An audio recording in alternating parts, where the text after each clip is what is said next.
Friends, welcome to my channel. ನಿನ್ನ ಜೊತೆ ನನ್ನ ಕತೆ. ನಾಳೆಯ ಸಂಚಿಕೆಯಲ್ಲಿ ಏನಾಗುತ್ತೆ ನೋಡೋಣ ಬನ್ನಿ. ಶುರುವಿನಲ್ಲಿ ಈ ಕಡೆ ಇಲ್ಲಿ ಎಲ್ಲ ಕೂಡ ಭಾಗ್ಯಮ್ಮನು ಕೂಡ ಹೊರಗಡೆ ಬರ್ತಾರೆ. ಆಗ ಎಲ್ರಿಗೂ ಕೂಡ ತುಂಬಾ ಖುಷಿ ಆಗುತ್ತೆ. ಭಾಗ್ಯಮ್ಮನ ಸಂಗೀತ ಕರ್ಕೊಂಡು ಬರ್ತಾರೆ. ಸಂಗೀತ ಬಂದ್ಬಿಟ್ಟು, ಭಾಗ್ಯ ನೋಡು, ಕಾಫಿ ಗೀಫಿ ಕುಡಿ, ಇವಾಗ ರಿಲ್ಯಾಕ್ಸ್ ಆಗು, ಎಲ್ಲ ಒಳ್ಳೇದಾಯಿತು, ನೀನು ಬೇಗ ಮೂಲಕ ಬಂದುಬಿಟ್ಟಿದ್ಯಾ, ಇನ್ನು ಯಾವ ತಲೆನೋವು ಇಲ್ಲ ಅಂತ ಸಂಗೀತ ಹೇಳ್ತಾರೆ. ಹೌದು, ನನಗೆ ತುಂಬ ಖುಷಿ ಆಗ್ತಾ ಇದೆ. ನಿಜವಾಗ್ಲೂ ಅಜಿತ್ ಸಾಹೇಬರು ಇಲ್ಲ ಅಂತಿದ್ದರೆ ಖಂಡಿತವಾಗ್ಲೂ ನನಗೆ ಮತ್ತೆ ಹೊರಗಡೆ ಬರೋಕ್ಕೆ ಆಗ್ತಾ ಇರಲಿಲ್ಲ ಅಂತ ಹೇಳ್ತಾರೆ.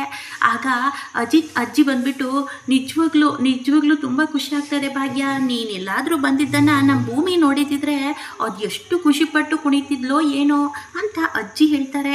ಆಗ ಹೌದು, ನಮ್ಮ ಭೂಮಿ ತುಂಬಾ ಖುಷಿ ಪಡ್ತಿದ್ಲು ಅಂತ ಭಾಗ್ಯಮ್ಮನು ಕೂಡ ಹೇಳ್ತಾ ಇರ್ತಾರೆ. ಆಗ ಎಲ್ಲರೂ ಕೂಡ ತುಂಬಾ ಖುಷಿಯಾಗಿರ್ತಾರೆ. ಅದೇ ರೀತಿ ಸಂಗೀತ ಕೂಡ ಇಲ್ಲಿ ದೇವಯಾನಿ ಕೂಡ ನನಗೆ ಸ್ವಲ್ಪ ಕೆಲಸ ಇದೆ ಅಂತ ಹೋಗಿರ್ತಾರೆ.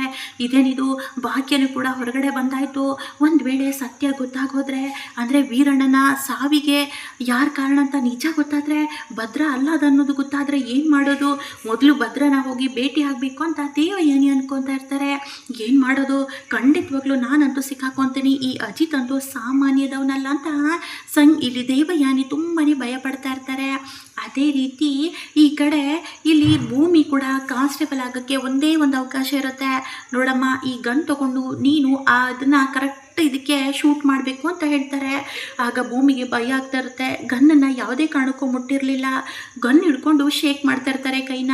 ಏನು ಮಾಡ್ತಾ ಇದೆಯಾ, ನಿನಗೇನು ಕಾನ್ಸ್ಟೇಬಲ್ ಕಲಿಬೇಕು ಅಂತ ಆಸೆ ಇಲ್ವಾ, ನೀನು ಈ ರೀತಿ ಆದರೆ ಏನು ಪ್ರಯೋಜನ ಇಲ್ಲ, ನೀನು ಇದು ಇಷ್ಟು ದಿನ ಕಲ್ತಿರೋದು ವೇಸ್ಟ್ ಆಗುತ್ತೆ ಅಂತ ಹೇಳ್ತಾರೆ. ಆಗ ಭೂಮಿ ತುಂಬ ಭಯದಲ್ಲಿರ್ತಾರೆ. ಆಗ ಬೇರೆ ಹುಡುಗಿರಿಗೂ ಹೇಳ್ತಾರೆ.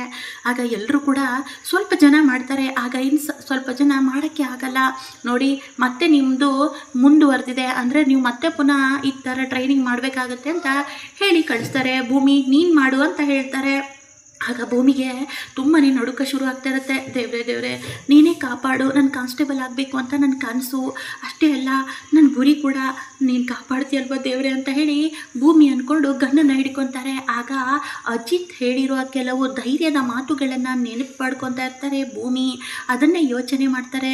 ನೋಡು ಭೂಮಿ, ಯಾವುದೇ ಕಾರಣಕ್ಕೂ ನಾವು ಅಂಜಬಾರ್ದು, ಏನೇ ಆದರೂ ಕೂಡ ಧೈರ್ಯದಿಂದನೇ ಮುನ್ನುಗ್ಗಬೇಕು. ಅದೇನೇ ಬರಲಿ, ನಮ್ಮ ಮುಂದೆ ದೊಡ್ಡದಾದ ಬೆಟ್ಟನೇ ಬರಲಿ, ಅದನ್ನು ದಾಟಿ ಹೋಗುವಷ್ಟು ಧೈರ್ಯ ನಮಗಿರಬೇಕು. ಹಾಗಿದ್ರೆ ಮಾತ್ರ ನಾವು ಅಂದ್ಕೊಂಡಿದ್ದನ್ನು ಈಸಿಯಾಗಿ ಸಾಧಿಸ್ಬೋದು. ಇಲ್ಲ ಅಂದರೆ ನಮಗೇನು ಕೂಡ ಮಾಡೋಕ್ಕಾಗಲ್ಲ ಭೂಮಿ ಅಂತ ಅಜಿತ್ ಹೇಳಿದ್ದ ಮಾತನ್ನು ನೆನಪು ಮಾಡ್ಕೊತಾರೆ ಭೂಮಿ. ಆಗ ಭೂಮಿ ಕಣ್ಣನ್ನು ಮುಚ್ಕೊಂಡು ಒಂದು ಕ್ಷಣ ಧೈರ್ಯನ ತೊಗೊತಾರೆ. ಸಾಹೇಬ್ರೆ, ನೀವೇ ನನ್ನ ಕಾಪಾಡಿ ಅಂತ ಅಜಿತನ್ನು ಎಣಿಸ್ಕೊಂಡು ಆ ಬುಲೆಟನ್ನು ಹಾರಿಸ್ತಾರೆ. ಆಗ ಅದು ಕರೆಕ್ಟಾಗಿ ಹೋಗಿ ಅಲ್ಲೇ ನಿಲ್ಲುತ್ತೆ. ಆಗ ವೆರಿ ಗುಡ್ ಭೂಮಿ, ವೆರಿ ಗುಡ್, ತುಂಬ ಬ್ರಿಲಿಯಂಟ್, ನೀನು ನೋಡು ಕರೆಕ್ಟಾಗಿ ಮಾಡಿದ್ಯಾ, ಎಕ್ಸಲೆಂಟ್ ಅಂತ ಹೇಳ್ತಾರೆ. ಆಗ ಭೂಮಿಗೆ ತುಂಬಾ ಖುಷಿ ಆಗುತ್ತೆ. ಕೊನೆಗೂ ಭೂಮಿ ಇಲ್ಲಿ ಎಲ್ಲ ಸವಾಲುಗಳಲ್ಲಿ ಗೆದ್ದೇ ಬಿಡ್ತಾರೆ. ತಾನು ಕಾನ್ಸ್ಟೇಬಲ್ ಆಗಬೇಕು ಅಂತ ಕಷ್ಟಪಟ್ಟಿದ್ದು ಕೊನೆಗೂ ಅವಳಿಗೆ ಇಲ್ಲಿ ನ್ಯಾಯ ಸಿಕ್ಕಿದೆ. ಹಾಗೆ ಅವಳಿಗೆ ಖುಷಿ ಕೂಡ ಆಗಿದೆ. ಭೂಮಿಗೆ ಅವಾರ್ಡ್ ಕೊಡ್ತಾರೆ, ಹಾಗೆ ಸರ್ಟಿಫಿಕೇಟ್ ಕೂಡ ಕೊಡ್ತಾರೆ. ಭೂಮಿ, ನೀನು ಅಂದ್ಕೊಂಡ ಹಾಗೆ ನೀನು ಕಾನ್ಸ್ಟೇಬಲ್ ಆಗಿದ್ಯಾ ಅಂತ ಹೇಳ್ತಾರೆ. ಆಗ ಭೂಮಿಗೆ ಸರ್ಟಿಫಿಕೇಟ್ ಎಲ್ಲ ಕೊಟ್ಬಿಟ್ಟು ಇಲ್ಲಿ ಪದಕನ ಕೂಡ ಕೊಡ್ತಾರೆ. ತುಂಬಾ ಖುಷಿ ಆಗುತ್ತೆ ಭೂಮಿಗಂತೂ. ಖುಷಿಯಲ್ಲಿ ಕುಣಿತಾ ಇರ್ತಾರೆ. ಅಪ್ಪ ದೇವ್ರೆ, ನಿಜವಾಗ್ಲೂ ನಾನು ಕಾನ್ಸ್ಟೇಬಲ್ ಆಗಿಬಿಟ್ಟು ನನಗೆ ನಂಬಕ್ಕೆ ಆಗ್ತಾ ಇಲ್ಲ ಅಂತ ಭೂಮಿ ತುಂಬಾ ಖುಷಿ ಪಡ್ತಾ ಇರ್ತಾರೆ. ಮೊದಲು ಇದನ್ನು ಭಾಗ್ಯಮ್ಮಂಗೆ ಹೇಳಬೇಕು, ಹಾಗೆ ಅಜಿತ್ ಸಾಹೇಬ್ರಿಗೆ ಹೇಳಬೇಕು ಅಂತ ಭೂಮಿ ಖುಷಿಯಿಂದ ಇರ್ತಾರೆ. ಹಾಗೆ ಎಲ್ಲ ಕೂಡ ಇಲ್ಲಿ ಭೂಮಿ ಅಂದ್ಕೊಂಡಾಗೆ ಆಗುತ್ತೆ. ಆಗ ಅಲ್ಲಿಗೆ ಶ್ರವಣ್ ಕೂಡ ಬರ್ತಾರೆ. ಶ್ರವಣ್ಣ ನೋಡಿಬಿಟ್ಟು, ದೊಡ್ಡ ಸಾಹೇಬ್ರೆ ಅಂತ ಭೂಮಿ ಹೇಳಿದಾಗ ಕೊನೆಗೂ ದೊಡ್ಡ ಸಾಹೇಬ್ರೆ, ನನಗೆ ಸರ್ಟಿಫಿಕೇಟ್ ಸಿಕ್ಬಿಟ್ಟು ನಾನು ಕಾನ್ಸ್ಟೇಬಲ್ ಆಗಿಬಿಟ್ಟೆ ಅಂತ ಭೂಮಿ ಹೇಳ್ತಾರೆ. ಹೌದು ಭೂಮಿ, ನೀನು ಕಷ್ಟಪಟ್ಟಿದ್ದಕ್ಕೂ ನಿನಗೆ ಇದು ಸಿಕ್ಬಿಟ್ಟಿದೆ, ಇನ್ನೇನು ಯೋಚನೆ ಮಾಡಬೇಡ ಭೂಮಿ, ಎಲ್ಲ ನೀನು ಒಳ್ಳೆಯದೇ ಆಗಿದೆ ಅಂತ ಹೇಳ್ತಾರೆ. ಹೌದು ದೊಡ್ಡ ಸಾಹೇಬ್ರೆ, ಅಜಿತ್ ಸಾಹೇಬ್ರ ಸಹಕಾರ, ನೀವು ಕೂಡ ನಿಮ್ಮ ಆಶೀರ್ವಾದದಿಂದನೇ ನನಗೆ ಇಷ್ಟೆಲ್ಲ ಆಗಿದ್ದು ಅಂತ ಹೇಳಿ ಭೂಮಿ ಹೋಗಿ ಶ್ರವಣ್ ಕಾಲಿಗೆ ಬೀಳ್ತಾರೆ. ಆಗ ಭೂಮಿಗೆ ತುಂಬ ಖುಷಿ ಆಗುತ್ತೆ. ಆಲ್ ದ ಬೆಸ್ಟ್ ಭೂಮಿ, ಇನ್ನೆಲ್ಲ ನಿನ್ನ ಕೆಲಸನೂ ಸಕ್ಸಸ್ ಆಗಲಿ.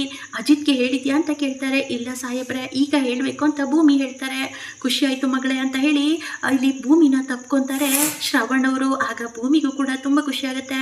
ನೋಡು, ನೀ ನನ್ನ ಸ್ವಂತ ಮಗಳಿದ್ದಾಗೆ, ನೀನು ಇಷ್ಟು ದೊಡ್ಡ ಸಾಧನೆ ಮಾಡಿದ್ಯಾ ಅಂದರೆ ನಂಗೆ ತುಂಬಾ ಖುಷಿ ಆಗ್ತಾ ಇದೆ ಅಂತ ಇಲ್ಲಿ ಶ್ರವಣ್ಣು ಕೂಡ ಹೇಳ್ತಾರೆ. ಆಗ ಭೂಮಿಗಂತೂ ತುಂಬ ಖುಷಿ ಆಗ್ಬಿಡುತ್ತೆ. ಶ್ರವಣ್ ಅವರು, ಭೂಮಿ ನೀನು ಗೆದ್ದಿರೋ ವಿಷಯ, ನೀನು ಕಾನ್ಸ್ಟೇಬಲ್ ಆಗಿರೋ ವಿಷಯ ನಿನ್ನ ಭಾಗ್ಯಮ್ಮಂಗೂ ಹೇಳಬೇಕಲ್ವಾ ಅಂತ ಹೇಳ್ತಾರೆ. ಏನು ಹೇಳ್ತಾ ಇದ್ದೀರಾ ದೊಡ್ಡ ಸಾಹೇಬ್ರೆ ಅಂತ ಭೂಮಿ ಕೇಳಿದಾಗ, ಹೌದು ಭೂಮಿ, ನಿನ್ನ ಭಾಗ್ಯಮ್ಮ ರಿಲೀಸ್ ಆಗಿ ನಮ್ಮನೆಯಲ್ಲಿದ್ದಾರೆ. ಇದಕ್ಕೆಲ್ಲ ಕಾರಣ ಅಜಿತ್ ಹೋರಾಟದಿಂದನೇ ಭಾಗ್ಯಮ್ಮ ಹೊರಗಡೆ ಬಂದಿದ್ದಾರೆ ಅಂತ ಹೇಳ್ತಾರೆ. ಅದನ್ನು ಕೇಳಿಸಿಕೊಂಡ ಭೂಮಿ ಅಂತೂ ತುಂಬಾ ಖುಷಿ ಆಗುತ್ತೆ. ಏನು ಹೇಳ್ತಾ ಇದ್ದೀರಾ ದೊಡ್ಡ ಸಾಹೇಬ್ರೆ, ಭಾಗ್ಯಮ್ಮ ರಿಲೀಸ್ ಆಗಿದ್ದಾರಾ ಅಂತ ಭೂಮಿ ಕೇಳ್ತಾರೆ. ಹೌದು ಭೂಮಿ ಅಂತ ಹೇಳ್ತಾರೆ. ಮಾತಾಡ್ತೀಯಾ ಅಂತ ಹೇಳಿ ಫೋನ್ ಮಾಡಿ ಕೊಡ್ತಾರೆ. ಭಾಗ್ಯಮ್ಮ ಅಂತ ಭೂಮಿ ಕಣ್ಣೀರು ಹಾಕ್ತಾರೆ. ಭೂಮಿ, ನಂಗೆ ತುಂಬ ಖುಷಿ ಆಗ್ತಿದೆ ಕಣಮ್ಮ, ನಾನು ರಿಲೀಸ್ ಆಗಿ ಬಂದಿದ್ದೀನಿ, ನೀನೇನು ನನ್ನ ಬಗ್ಗೆ ಯೋಚನೆ ಮಾಡಬೇಡ. ಇದಕ್ಕೆಲ್ಲ ಕಾರಣ ಅಜಿತ್ ಸಾಹೇಬ್ರಿಂದನೇ ಇಷ್ಟೆಲ್ಲ ಆಗಿದ್ದು ಅಂತ ಇಲ್ಲಿ ಭಾಗ್ಯಮ್ಮ ಹೇಳ್ತಾರೆ. ಅದನ್ನು ಕೇಳಿಸಿಕೊಂಡ ಭೂಮಿ ಅಂತೂ ತುಂಬ ಖುಷಿ ಆಗ್ತಾರೆ. ಅಂದರೆ ಸಾಹೇಬರು ಕೊಟ್ಟ ಮಾತನ್ನು ಉಳಿಸ್ಕೊಂಡಿದ್ದಾರೆ, ಥ್ಯಾಂಕ್ಸ್ ಸಾಹೇಬ್ರೆ ಅಂತ ಭೂಮಿ ತುಂಬ ಖುಷಿ ಪಡ್ತಾರೆ. ಆಗ ಶ್ರವಣ್, ದೊಡ್ಡ ಸಾಹೇಬ್ರೆ ಆದಷ್ಟು ಬೇಗ ನಾನು ಮನೆಗೆ ಬರ್ತೀನಿ ಅಂತ ಹೇಳ್ತಾರೆ. ಈ ಕಡೆ ಎಲ್ಲ ಕೂಡ ಭೂಮಿ ಅಂದ್ಕೊಂಡ ಹಾಗೆ ಭೂಮಿ ಸಕ್ಸಸ್ ಆಗ್ತಾರೆ, ಕಾನ್ಸ್ಟೇಬಲು ಕೂಡ ಆಗ್ತಾರೆ. ಆಗ ಅಜಿತ್ ಹತ್ರ ಮೊದಲು ಸಾಹೇಬ್ರ ಹತ್ರ ಮಾತಾಡಬೇಕು ಅಂತ ಹೇಳಿ ಭೂಮಿ ಓಡಿ ಬರ್ತಾರೆ. ಆಗ ಅಜಿತ್ನ ಭೇಟಿಯಾಗಿ, ಸಾಹೇಬ್ರೆ ನನಗೆ ಕಾನ್ಸ್ಟೇಬಲ್ ಇದು ಸಿಕ್ಬಿಟ್ಟಿದೆ ಅಂತ ಭೂಮಿ ಖುಷಿ ಪಡ್ತಾರೆ.